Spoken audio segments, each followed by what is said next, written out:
Dans 5 ans, tu seras la somme des habitudes que tu as prises aujourd'hui. L'idée n'est pas de se forcer ou de faire des choses avec lesquelles tu n'es pas aligné. Mais si tu ne fais jamais de sport, tu en verras les conséquences.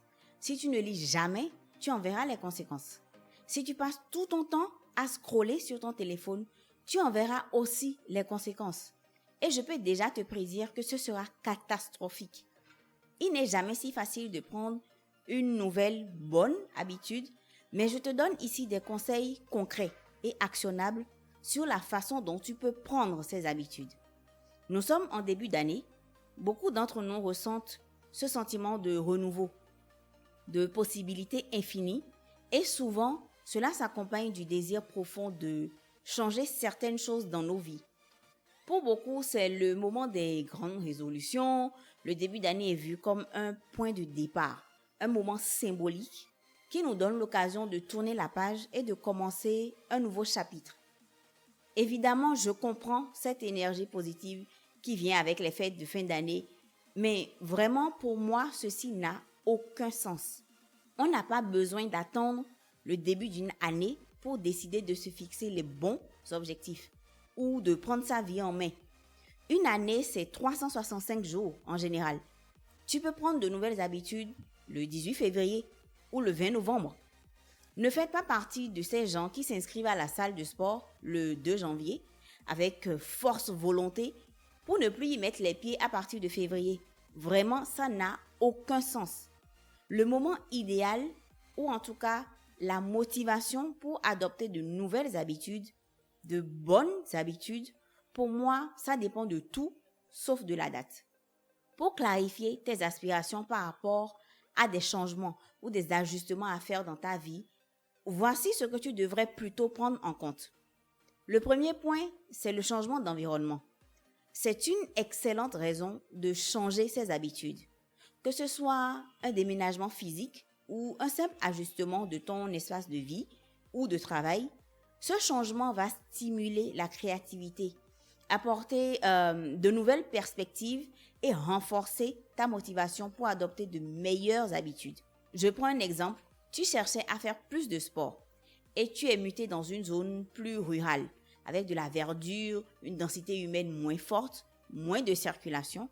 C'est l'occasion parfaite pour commencer à faire ton petit footing chaque jour et en profiter pour explorer la région.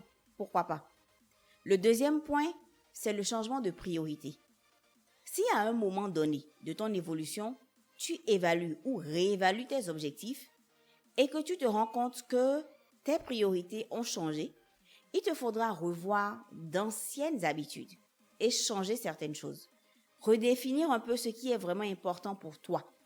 En ajustant nos priorités, nous pouvons orienter nos habitudes vers des actions qui s'alignent mieux avec nos aspirations profondes.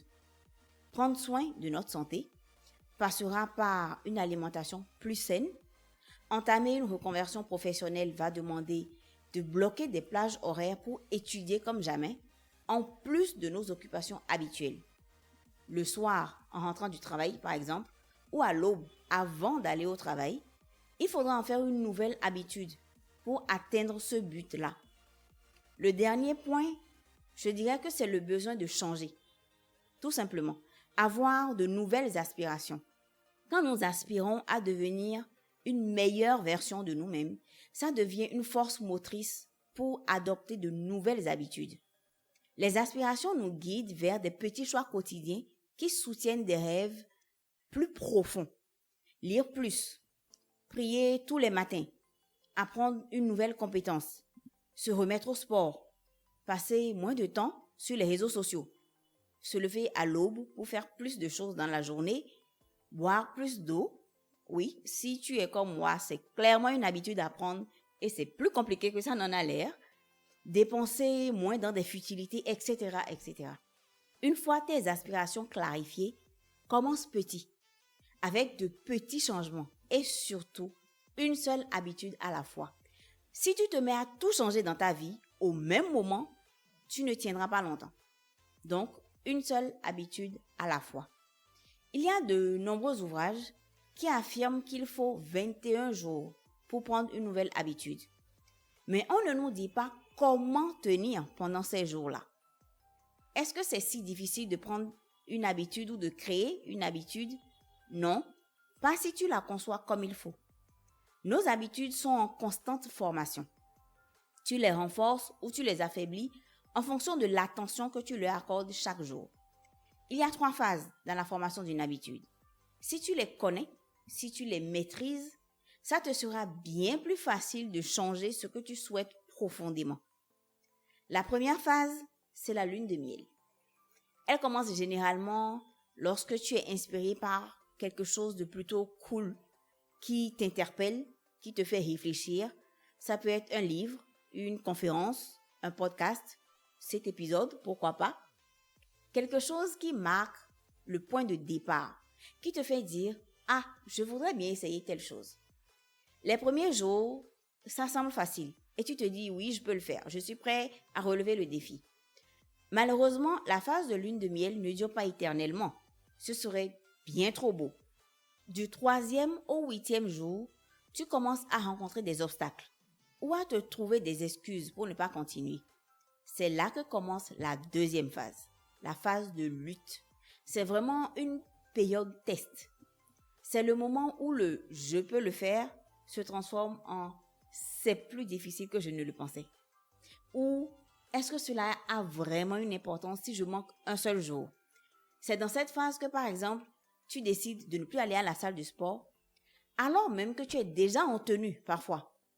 Ou tu prends un livre pour lire et puis finalement non, tu préfères allumer la télé. En fait, tu commences à te battre entre tes nouvelles et tes anciennes habitudes.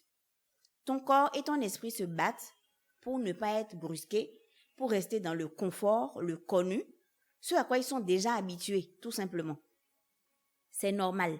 C'est une étape normale et la plus importante, je pense. C'est là que la plupart des gens abandonnent. C'est le cimetière de nombreuses habitudes. Donc ici, je te donne 2 petites techniques pour t'aider à passer cette étape de lutte. La première technique, c'est de ritualiser. Pour beaucoup de gens, le week-end, c'est la meilleure partie de la semaine. Parce que, en général, le mot d'ordre, c'est relâche. Autant pour le sport, pour un régime, pour faire la grasse matinée. Le week-end, c'est vraiment le moment où, en général, on fait le moins d'efforts. Sauf que tu es en pleine lutte entre une ancienne et une nouvelle habitude. Et 2 jours par semaine, chaque semaine, tu retombes dans tes travers. Parce que peut-être tu estimes l'avoir mérité. Tu as fait des efforts toute la semaine. En week-end, tu te relâches. Mais tu auras énormément de mal à te remettre dedans le lundi. C'est logique en fait. Parce que de base, ton corps ne veut pas forcément ce changement. Donc, si tu veux gagner facilement tes luttes, il faut ritualiser la nouvelle habitude pendant toute la semaine.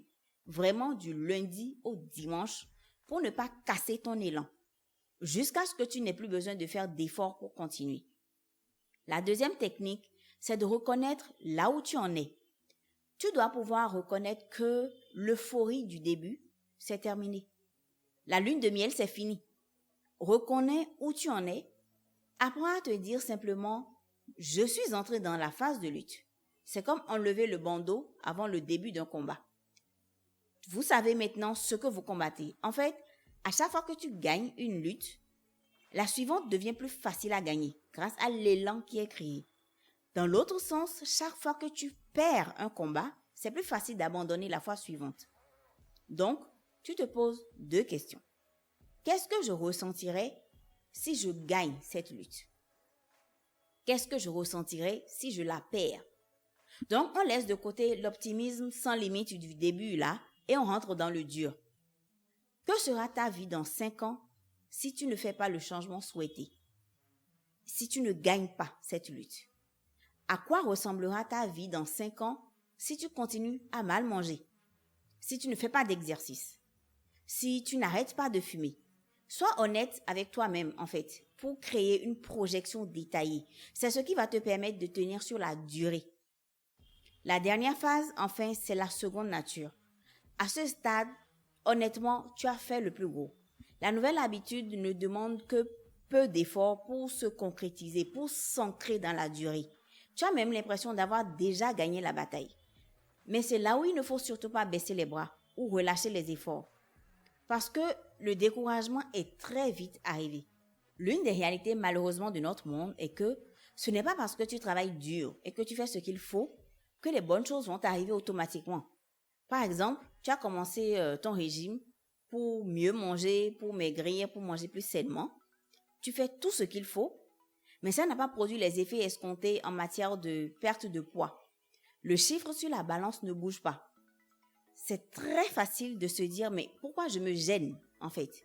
Pourquoi je me donne toute cette peine? Pourquoi je fais tout ça? Le découragement peut te pousser à tout arrêter. Mais avant de t'arrêter, rappelle-toi que parfois les progrès se font par à-coups et non pas par intervalles réguliers. C'est-à-dire, tu ne vas pas forcément perdre demi-kilo chaque semaine, toutes les semaines. Tu peux ne rien perdre du tout pendant 2-3 semaines et puis tout à coup, tu te retrouves à moins 3 kilos sur la balance. C'est la nature même du progrès, dans n'importe quel domaine en fait. Ce n'est pas forcément linéaire, mais il ne faut pas se décourager et abandonner alors que la bonne habitude est quasiment acquise et adoptée. Ce serait vraiment dommage. C'est d'autant plus dangereux que parfois, tu te permets une exception et avant même de t'en rendre compte, tu te retrouves à la case départ. Là, vraiment, tous tes efforts seront anéantis. En fait, toute rupture dans ta routine, dans tes rituels, est un danger potentiel et peut très facilement te ramener à la phase de lutte. Voilà, c'est tout pour cet épisode. J'espère que la compréhension de chacune de ces phases va t'aider à aller vers une meilleure version de toi-même en adoptant les bonnes habitudes sur la durée. Si cet épisode t'a été utile, si tu as appris quelque chose, laisse-moi un petit like pour la force et surtout, abonne-toi à la chaîne pour ne pas manquer les prochaines vidéos. Ciao!